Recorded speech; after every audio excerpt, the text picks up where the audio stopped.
é um fato histórico, o fato histórico mais comprovado da história da humanidade. Não é somente fé católica, é história verdadeira. Qualquer estudioso que tenha sinceridade para estudar a história vai ver que a ressurreição de Cristo é um fato irrefutável. Até hoje a humanidade não consegue explicar o sudário de Turim. Como é que aquele material pode existir? Como é que aquela imagem pode ser tridimensional e ela foi produzida por uma energia suficiente, equivalente a uma explosão atômica? Não podem explicar a não ser com a ressurreição de Jesus. Nenhum cientista consegue explicar o sudário. Eu conheço um grande estudioso do sudário, um homem que tem doutorado, e este homem vai dizer que nenhum cientista consegue explicar o sudário. E que hoje, com a tecnologia de ponta que temos, de fazer foguetes chegarem a Marte, a Lua, a outros planetas, de descobrirem coisas do universo tão tremendas, a tecnologia de hoje não consegue reproduzir algo nem de longe parecido com o sudário. E diga assim: Cristo ressuscitou. Cristo ressuscitou. Aleluia. Aleluia. Ressuscitou verdadeiramente. Ressuscitou verdadeiramente. Aleluia. Aleluia. Deus lhe pague, Padre Josieldo. E nós com muita alegria queremos agora ouvir a palavra que Deus tem para nós nessa quaresma, nesse dia de hoje. Hoje o Senhor vem nos narrar a experiência que Maria Madalena teve com o anjo, mas a experiência que ela teve depois com o Senhor dos anjos. Cristo ressuscitou, aleluia. Verdadeiramente ressuscitou, aleluia. Se nós não acreditamos realmente na ressurreição, é vã a nossa fé, é vã a nossa pregação, é vão rezar com o exército de São Miguel, é vão ir para a missa, rezar o rosário, acordar de madrugada, jejuar, dar esmola. São Paulo vai dizer: se Cristo não ressuscitou, comamos e bebamos, porque amanhã morreremos. Não tem sentido a nossa vida. E muitas vezes nós cristãos temos uma fé muito imatura na ressurreição de Jesus. Se Jesus não ressuscitou, é vã a nossa fé, mas Cristo ressuscitou. E eu te convido a lançar um olhar diferente para a ressurreição de Jesus. A ressurreição de Jesus que toca na sua vida. Irmão, o que a ressurreição de Jesus tem a ver com a minha história?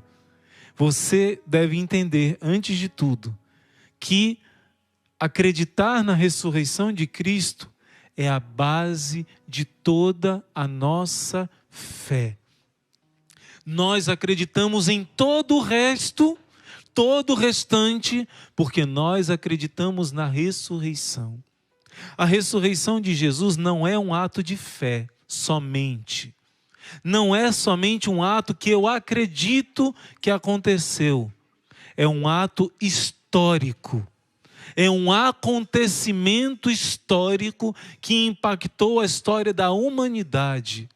É diferente dos mitos gregos, dos mitos pagãos. Eles inventam o Deus da tempestade e contam uma historinha para justificar o porquê que acontecem as coisas no mundo. Jesus Cristo é uma pessoa que viveu na história, que tocou. Quem vai na Terra Santa, e vamos ter a peregrinação no ano que vem, não é? Estão fechadas as vagas, ao que parece. Então você vai tocar em lugares onde Jesus foi. Jesus foi uma pessoa histórica que não somente viveu, anunciou a boa notícia, anunciou o amor perfeito, viveu o que anunciou, e somente ele ressuscitou. Se você for no túmulo de Buda, você vai encontrar lá: aqui jaz. Buda é um título, né? O iluminado pode ser usado para vários, mas o mais conhecido é um homem chamado Siddhartha Gautama. Você vai chegar lá e vai encontrar ele morto. Você vai procurar o túmulo de Maomé, ele está lá morto.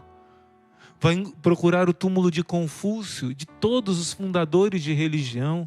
Lutero está no túmulo, todos os que fundaram religião. Uma vez, o imperador Napoleão quis dominar a igreja, quis ousar levantar a mão contra o Papa. Infelizmente ele fez muito estrago. Mas alguém disse para esse imperador que ele deveria fundar uma igreja. E pelo menos nessa hora esse homem, sem juízo, teve um pouquinho de discernimento e disse: fundar uma igreja eu não posso. Porque para fundar uma igreja eu teria que fazer duas coisas: morrer e ressuscitar ao terceiro dia. A primeira coisa eu não quero, a segunda eu não posso fazer. Todos os outros fundadores de religião, você vai encontrar o túmulo deles. Morreram. O único que você vai ver que o túmulo está vazio é Jesus Cristo, o Senhor, o Salvador. Essa é a base da nossa fé. Esse é o marco da história entre antes e depois de Cristo. Nunca alguém disse que iria morrer e ressuscitar ao terceiro dia e cumpriu essa promessa. Jesus foi o único que venceu a morte. E Jesus, ao ressuscitar, ficou durante 40 dias aparecendo para centenas e centenas de pessoas. Mais de 500 irmãos viram Jesus ao mesmo tempo. Tentaram abafar a verdade da ressurreição, mas foi impossível. 12 homens medrosos, covardes, analfabetos, que enquanto Jesus estava vivo, não tinham coragem de seguir o Mestre. Na hora que o Mestre foi perseguido, todos fugiram. Como é que se explica que de repente esses homens ganharam uma força sobre-humana? Perderam o medo de todas as ameaças. Quando foram castigados por estar pregando o nome de Jesus, eles saíram pulando de alegria, dizendo: nós fomos dignos de sofrer afronta por causa do nosso Mestre. A única explicação para isso é a ressurreição de Cristo. Jesus não poderia ser Deus se ele não comprovasse que ele era Deus ao ressuscitar ao terceiro dia. Nenhum outro fundador de religião, pelo menos dessas religiões mais conhecidas, dizia que ele próprio era Deus. Jesus dizia. Não existe meio termo. Ou você acredita que Jesus é Deus, ou você não acredita em nada. Você não entendeu nada. Porque Jesus mesmo afirmava que ele era o único caminho que levava ao Pai. E Jesus provou isso. Nós só acreditamos que Jesus é Deus por causa da ressurreição. Se Jesus não tivesse ressuscitado, tudo que ele falou antes de que ele era o único caminho que levava ao Pai, de que ele e o Pai eram uma só coisa, tudo isso não seria verdade se Jesus não comprovasse a verdade da sua palavra ao ressuscitar ao terceiro dia. Ressuscitando ao terceiro dia, Jesus dá força para os seus apóstolos enfrentarem todo tipo de mal. Jesus ficou durante 40 dias aparecendo para os seus apóstolos. E um dos ensinamentos principais de Jesus era a verdade. Jesus abominava a mentira. Jesus dizia que Satanás é o pai da mentira. Jesus dizia que nele não encontraram nenhuma mentira. Porque ele diz: eu sou o caminho, e esse caminho é a verdade e a vida. Jesus disse que só a verdade iria libertar. Conhecereis a verdade vos libertará. Por isso Jesus ensinava aos discípulos a nunca falarem mentira, mesmo se custasse, nunca mentissem. Mas mestre, Jesus diz: vocês nunca vão jurar. Vocês ouviram falar, quando algo é muito sério para você garantir que você está falando a verdade, no tempo de Jesus, as pessoas diziam: eu juro pelo nome de Deus. Quer dizer, as pessoas tinham medo de usar o nome de Deus e prometer com o nome de Deus e serem castigadas. Por isso, para querer dizer que é verdade o que eu estou dizendo, as pessoas tomavam Deus por testemunha. Eu juro por Deus. Jesus disse: o meu seguidor não vai precisar jurar. O seu sim seja sim, o seu não seja não. O que passa disso vem do maligno. Jesus ensinou a nunca mentir. Nunca. Por isso, seus discípulos nunca iriam inventar que o Mestre ressuscitou. Imagina, todos desanimaram quando Jesus morreu na cruz. Quando Jesus morreu na cruz, cada um foi para um lado. Basta você ver a leitura de Lucas capítulo 24. Os discípulos de Emaús estavam indo embora para sua casa. Desistiram de tudo, porque colocaram toda a esperança em Jesus, mas agora ele estava morto. Mas o que explica, de repente todos eles sentiram uma força sobrenatural, enfrentarem os imperadores, enfrentarem os carrascos, não terem mais medo de morrer, senão a ressurreição de Jesus. Somente depois de encontrar com Jesus ressuscitado, receber dele a alegria, a instrução, e depois de receber a mesma força do ressuscitado, que é o Espírito Santo. Gente, é lindo você ver a história dos apóstolos.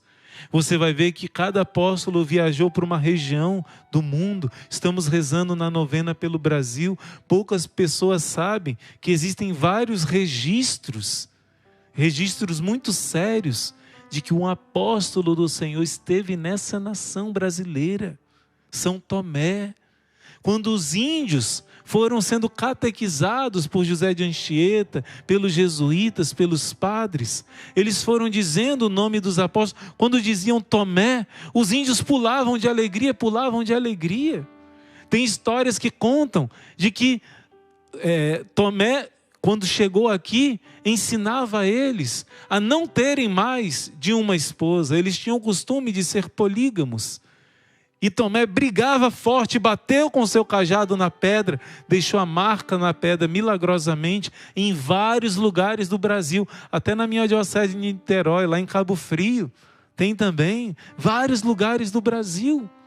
Os apóstolos viajaram o mundo inteiro e todos eles enfrentaram os mais cruéis perseguidores, porque não tinham mais medo de nada, porque tiveram uma experiência com Cristo ressuscitado. Eu repito, acreditar na ressurreição de Jesus não é somente um artigo de fé, é um fato histórico, o fato histórico mais comprovado da história da humanidade.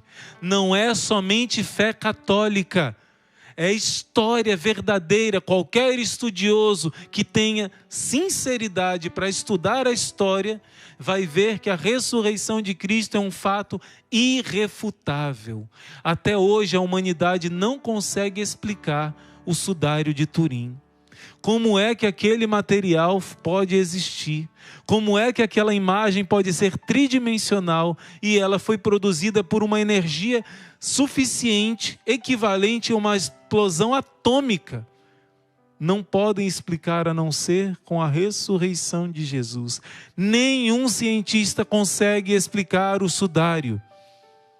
Eu conheço um grande estudioso do sudário, um homem que tem doutorado, e este homem vai dizer que nenhum cientista consegue explicar o sudário. E que hoje, com a tecnologia de ponta que temos, de fazer foguetes chegarem a Marte, a Lua, a outros planetas, de descobrirem coisas do universo tão tremendas, a tecnologia de hoje não consegue reproduzir algo nem de longe parecido com o sudário. É a prova da ressurreição. É uma das provas. Existem muitos dados históricos, e se você pesquisar, eu não me recordo do filme, Em Defesa de Cristo, eu acho, né? Em Defesa de Cristo, vale a pena, é um dos filmes que fala da ressurreição. É inegável a ressurreição de Cristo. Se alguém tem uma sinceridade psicológica, sinceridade de busca da verdade, sinceridade científica, a pessoa vai descobrir que é um fato histórico a ressurreição de Cristo. E somente quando você tem uma experiência com o ressuscitado é que você pode ter realmente uma fé viva. Você não pode ter uma fé cristã verdadeira se você não tiver uma intimidade com o Cristo vivo, ressuscitado. Na sua vida você precisa ter o encontro que está narrando aqui no nosso livro, que Santa Maria Madalena teve com Jesus ressuscitado.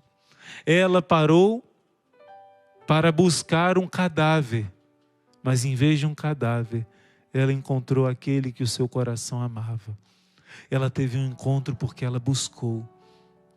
A palavra do nosso livro vai citar João capítulo 20, de 11 a 18. Maria Madalena chorava e os anjos apareceram para ela. Olha bem, os primeiros que anunciaram a boa notícia da ressurreição foram os anjos. Os anjos, a primeira pessoa que anunciou a ressurreição de Jesus foi Maria Madalena. A primeira anunciadora da ressurreição foi Maria Madalena, mas quem anunciou para ela foram os anjos. Olha o papel importante nos anjos para que você tenha uma experiência com Cristo ressuscitado. Foi só depois de encontrar com os anjos que Maria Madalena encontrou Jesus. Mas o coração dela estava tão sedento de Jesus que ela nem reconheceu que eles eram anjos. Estava tão sedenta do Senhor. Mas quando Jesus chamou ela pelo nome e ela viu que era o seu Senhor ali, não era um cadáver. Não era um cadáver, era Jesus vivo. Ela ouviu ele chamando ela pelo nome. A vida dela nunca mais foi a mesma. A vida ganhou sentido quando ela teve uma experiência com Cristo ressuscitado. Jesus também quer te dar essa experiência. Maria Madalena foi correndo, gritava e avisava a todos: eu vi o Senhor, eu vi o Senhor. Tem uma música linda do Nelsinho Correia. É do Nelsinho Correia ou do Ricardo Sá? Eu confundo, né? Eu vi, mas eu vi. Se eu não tivesse visto aquele milagre, se eu não tivesse visto aquilo, mas eu vi o Senhor. Deus quer que você possa dizer isso às pessoas também. Mas enquanto você não tem uma experiência com Jesus ressuscitado, e essa experiência se dá numa intimidade com a palavra de Deus, numa intimidade na leitura orante, não é uma leitura curiosa, é uma leitura de coração a coração, uma conversa com Deus através da leitura da palavra. Enquanto você não buscar essa intimidade, você não vai ter esse encontro, e enquanto você não tem esse encontro, você não tem forças para caminhar. Eu sei que muitos estão caminhando pela primeira vez aqui com o exército de São Miguel. E talvez você esteja buscando, sedento como Madalena estava. Se você perseverar, tenha certeza. São os anjos desse exército que vão te conduzir a essa experiência. Você vai ver o Senhor também, não necessariamente com os olhos. Os apóstolos viram Jesus ressuscitado e durante 40 dias, gente, 40 dias eles encostaram em Jesus. Eles viram, principalmente João, que estava pertinho, ele viu que Jesus morreu. Viu que Jesus ficou perdendo sangue desde a madrugada do dia anterior. Ficou sendo espancado. Poucos dizem isso, mas no Evangelho de Lucas fala, e algumas revelações vão dizer que quando Jesus foi preso durante a noite, os judeus ficaram espancando Jesus a noite inteira, a noite inteira, a noite inteira. Depois ele foi, quando amanheceu, levado para Pilatos. Lá diante de Pilatos foi humilhado, e Pilatos mandou para Herodes, não queria condenar um homem inocente. Herodes zombou de Jesus, riu de Jesus, colocou uma roupa branca, que dizia, a palavra candidato, significa que de roupas cândidas, eram as roupas que usavam alguém que queria um emprego. Então eles colocavam essas roupas brancas como se fosse uma fila para alcançar um emprego. Estava zombando de Jesus, que ele era um candidato a rei, que ele se dizia rei, mas ele era um louco. Então zombou de Jesus. Jesus voltou para Pilatos e levou uma surra, levou a flagelação que arrancou pedaços da sua carne, foi coroado de espinhos, humilhado, zombado. Aquele manto imundo foi colocado no corpo de Jesus. E quando Jesus carrega a cruz, no final arrancam esse manto do seu corpo, arrancando pedaços do seu corpo. Jesus estava profundamente debilitado e depois de pregado na cruz, para terem certeza, ele já tinha morrido, mas para ter certeza que ele tinha morrido, o soldado ordenou que perfurasse de um lado a outro o tórax de Jesus, o seu coração, o seu pulmão. João viu que jorrou tanto sangue, ao ponto de que depois do sangue jorrou também o líquido pleural, que nós chamamos de água, para dizer que Jesus ficou seco. Na meditação de Santa Brígida vai dizer, como uma ameixa completamente seca. Jesus derramou até a última gota. Não tinha como Jesus sobreviver. E depois disso eles viram Jesus forte, belo, lindo, glorioso, mostrando as marcas das suas chagas nas mãos, nos pés, no lado. Tomé não acreditou e Jesus apareceu para ele também. Quando ele apareceu a primeira vez, disseram, é um fantasma. Jesus disse, toquem na minha carne. Um fantasma não tem corpo, não tem ossos. Assim está lá no Evangelho de Lucas. Vocês têm algum peixe para comer? Algum pão? E deram a ele pão e peixe. Jesus comeu na presença deles para dizer que era um corpo glorioso. Um corpo que não precisava mais de alimento. Mas que Jesus comeu na frente deles para dizer, eu estou ressuscitado em corpo e alma. Um corpo glorioso. Um corpo que as portas estavam trancadas, eram portas grossas, trancadas por medo dos judeus que tinham acabado de matar o mestre. Mas Jesus atravessa a porta para dizer que é um corpo glorioso, glorificado pelo Pai. E Jesus promete que todos nós vamos ter um corpo assim. Jesus promete que vai nos dar um lugar. Gente, se fosse só 1, 2 dias, mas foram 40 dias aparecendo para mais de 500 pessoas. E São Paulo, quando escreve isso, diz, muitos estão vivos hoje. Nunca isso pôde ser desmentido. Os inimigos tentaram, mas não conseguiram. É a verdade. No meio do cristianismo não se aceitava mentira. Naquele começo do cristianismo, uma das coisas mais combatidas e negadas era a mentira. Então, como poderiam os discípulos espalhar uma mentira? Não! Eles espalharam uma notícia tão feliz que eles nunca negaram essa verdade. A alma deles teve uma alegria tão grande que eles deram a vida. Se alguém inventa uma mentira, só existem 3 motivos para inventar mentira. 3. Não existem mais do que 3 motivos para inventar mentira. O primeiro motivo é para você ter algum benefício. Para você ter vantagem, para você ganhar dinheiro, para você ganhar honra, aplauso, alguma coisa. Você quer ganhar alguma coisa. Segundo motivo que te leva a contar mentira é porque você não quer receber uma punição. Você disfarça alguma coisa errada que você fez para que você não seja criminalizado, não seja preso, não seja castigado. Fugir da punição. E o terceiro motivo que pode te levar... Será que eu lembro, meu Deus? Fugiu. O terceiro motivo que pode te levar a mentir, levar a sério a mentira e perseverar na mentira, é simples. Você ter algum problema mental, você acredita naquilo e você afirma aquilo porque você não tem seu juízo no lugar, não é? Então isso seria um motivo de mentira. Pois, como é que os discípulos iriam mentir? Os homens que sempre foram normais, sempre foram homens fazendo bem junto com Jesus, homens equilibrados, homens que, ao contar que Jesus ressuscitou, não receberam nenhum benefício, foram perseguidos. Homens que, ao proclamar a ressurreição de Jesus, foram ameaçados de morte. E diante da ameaça de morte, disseram que sim, Cristo ressuscitou.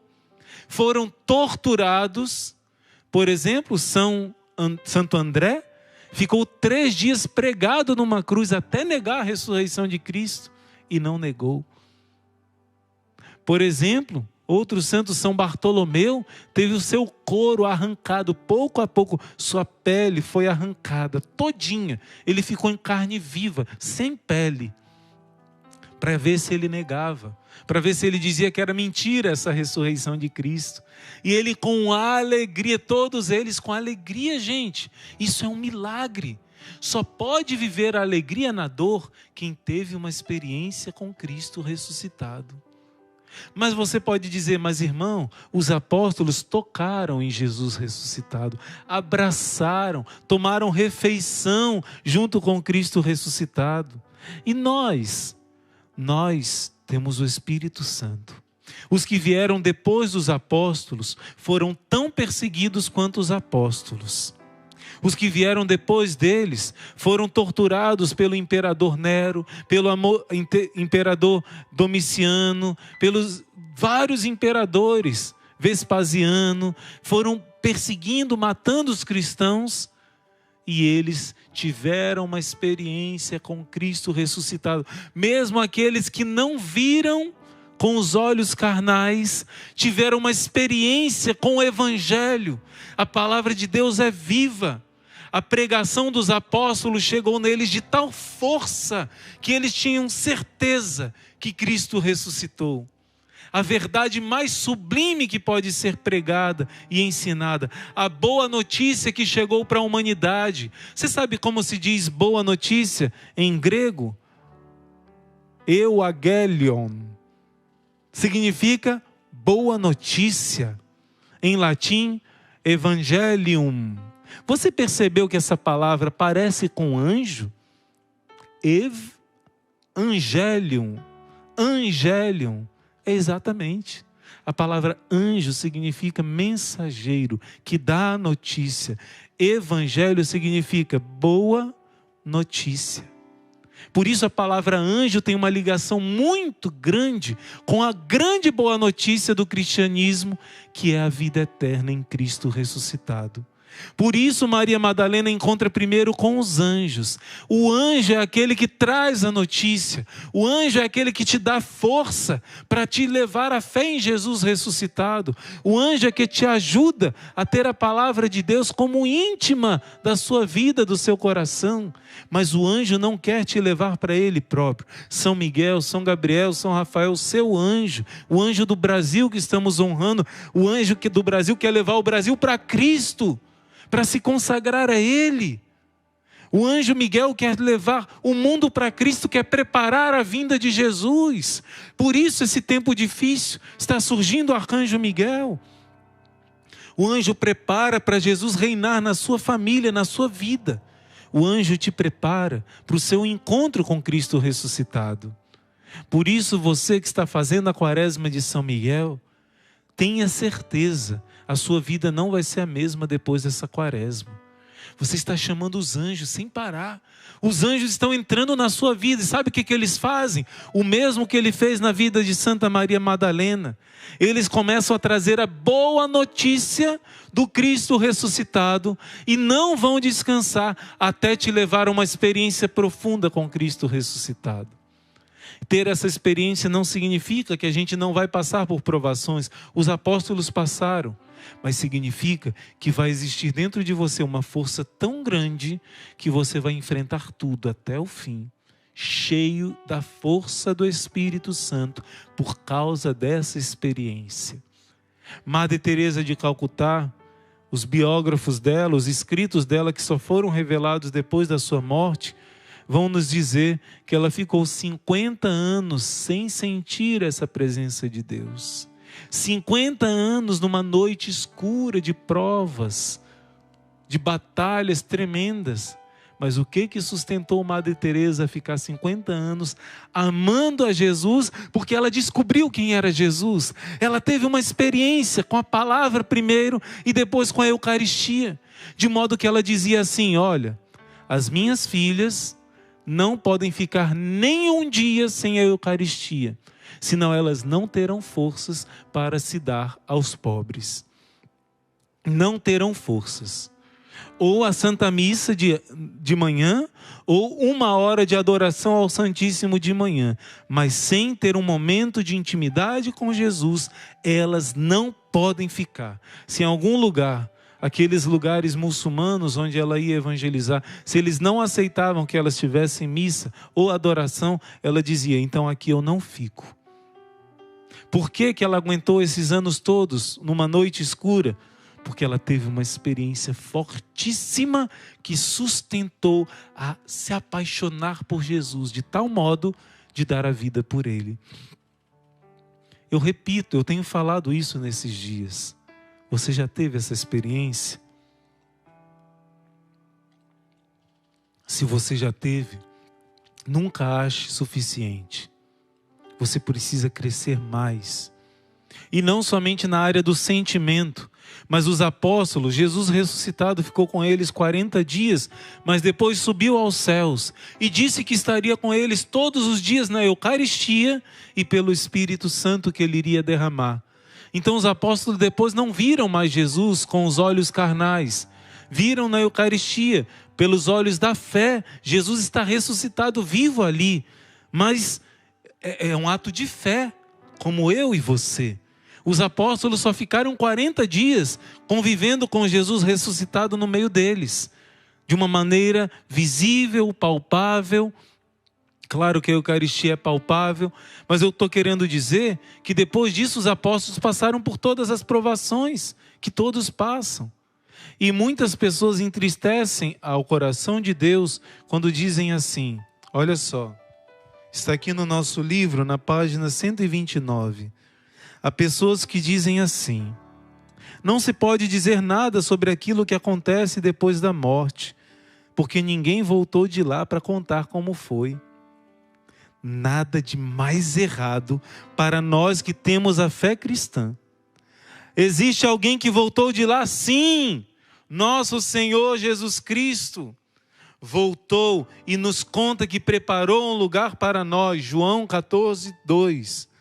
Acontece que nós, mesmo assim, temos ainda muitas vezes medo da morte. Ontem, quando eu dizia, cadê a irmã Maria Augusta? Não está aqui hoje, né? Eu dizia, você vai morrer daqui a 3 meses. Lembra que eu falei? Talvez muitos tenham se assustado. Deus quer curar esse medo da morte. Muitos cristãos dizem essa palavra, porque ainda seu cristianismo não é muito maduro. Essa palavra que está escrita aqui no livro. Quem sabe o que vai acontecer depois da morte? Ninguém voltou de lá para dizer. Você que diz isso, você ainda não tem uma fé madura. Você ainda não acredita de verdade na ressurreição de Cristo. Jesus voltou sim. Jesus destruiu a força da morte. E prometeu que vai preparar um lugar maravilhoso para você. Tem gente que diz, será que eu vou conhecer minha esposa quando eu chegar no céu? Será que eu vou conhecer meu esposo, meus filhos? Claro que sim, gente! Claro que sim! Será que eu vou amar eles do mesmo jeito? Claro que não! Você vai amar muito mais. Lá no céu a gente ama com perfeição. Aqui a gente ama uma pessoa de paixão. Aí a pessoa decepciona a gente não ama mais.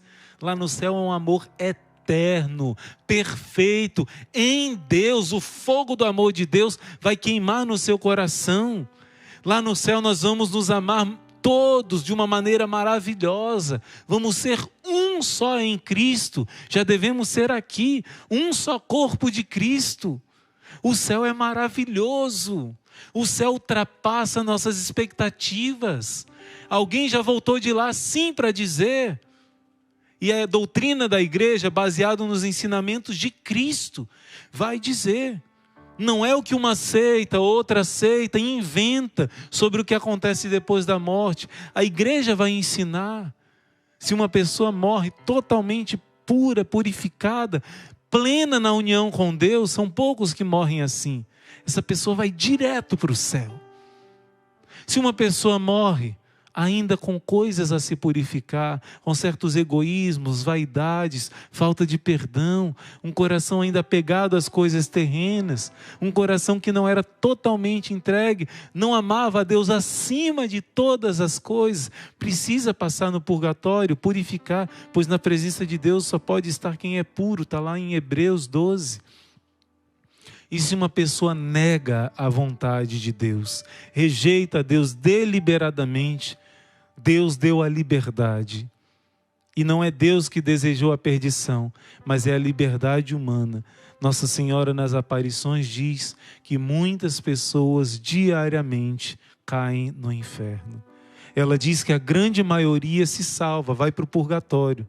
Pouquinhos vão direto para o céu, né? Alguns pegam um purgatório mais longo, outros pegam um purgatório menor, mas muitos vão para o inferno.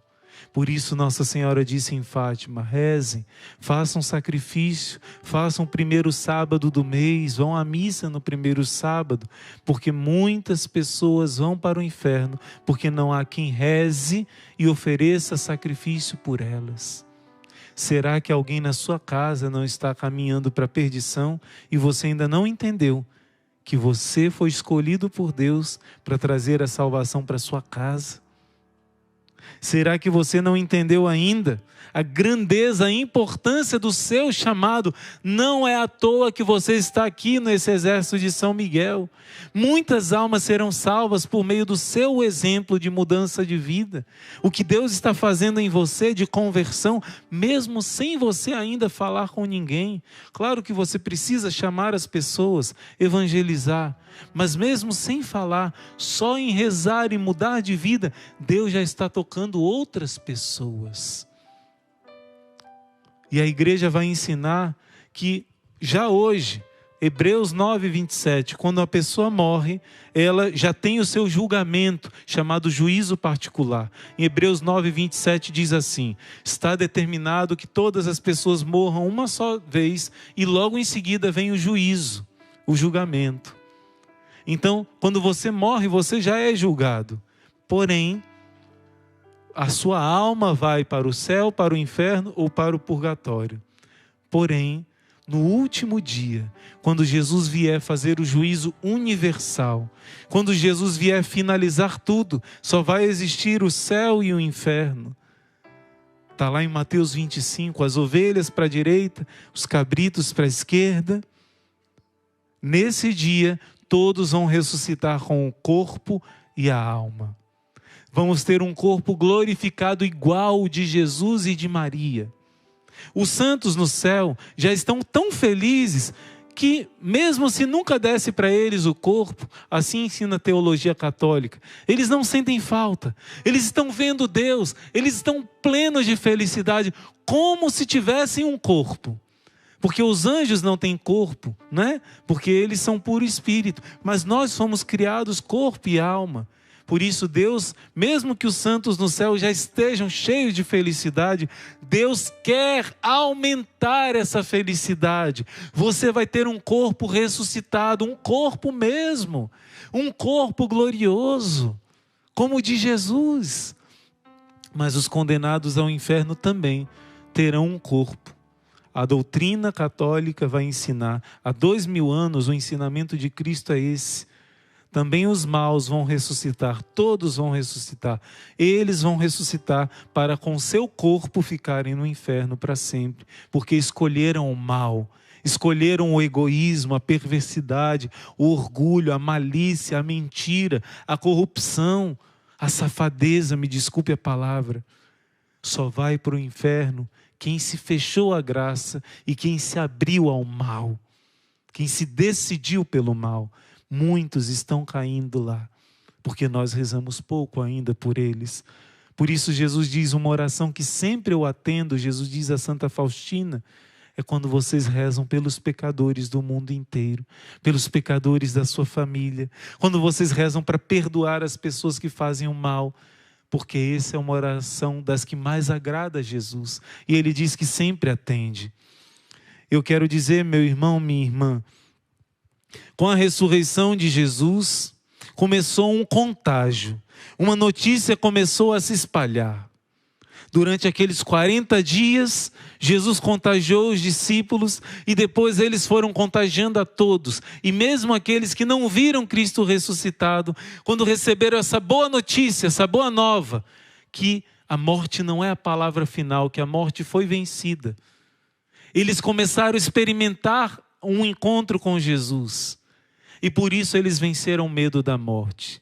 Eu quero terminar dando uma palavra de esperança a você que perdeu um ente querido há pouco tempo, ou talvez até há mais de 1 ano, há 2 anos, 3, mas o seu coração ainda não conseguiu se deixar curar. O Senhor quer te dar uma palavra de esperança, meu irmão, minha irmã, porque a boa notícia de Jesus é que a morte já foi vencida. Você não diz adeus para quem partiu, você diz até logo, até breve. Você não tem dúvida se você vai encontrar ou não com essa pessoa, se você vai conhecer ou não essa pessoa. Você tem a certeza de que a sua felicidade com ela aqui na terra foi só um treino, vai ser para sempre no céu. Essa é a boa notícia do Evangelho. Mas você só tem essa boa notícia se você tem essa experiência com Jesus Cristo. Eu não marquei essa passagem bíblica, mas eu vou abrir agora e eu convido de você a anotar. João, capítulo 17, versículo 2, se eu não estou enganado, versículo 3. Sabe o que é o céu? Sabe o que é a vida eterna? Jesus vai dizer aqui: ora, a vida eterna consiste em que conheçam a Ti, um só Deus verdadeiro, e a Jesus Cristo que enviaste. Se você tem uma intimidade com a palavra de Deus, se você já leu pelo menos o Novo Testamento, rezando, anotando tudo, procurando transformar em oração essa leitura, com certeza você já teve alguma experiência com Jesus. Mas o Senhor quer te dar uma experiência maior. O Senhor quer te dar uma experiência com a palavra muito profunda. O Senhor quer te dar intimidade com Ele, pois intimidade com Cristo ressuscitado é já começar uma experiência do paraíso aqui na terra. E eu digo mais, se você se abrir essa experiência com a palavra de Deus, como Santa Maria Madalena, você vai ter a experiência de Jesus crucificado e ressuscitado na Santa Missa, na Eucaristia. O pão da palavra e o pão da Eucaristia. Deus te convida, meu filho, minha filha, os meus anjos nessa quaresma de São Miguel estão te conduzindo a uma experiência maior do que ver anjos, a uma experiência de intimidade com Jesus vivo ressuscitado. Se você se abre a essa experiência que Deus quer te dar, e se você já teve, Deus quer aumentar essa intimidade, não existe problema neste mundo que vai te derrubar. Nem mesmo a morte, todo espírito de morte que tem te oprimido, será derrotado e vencido por nosso Senhor Jesus Cristo.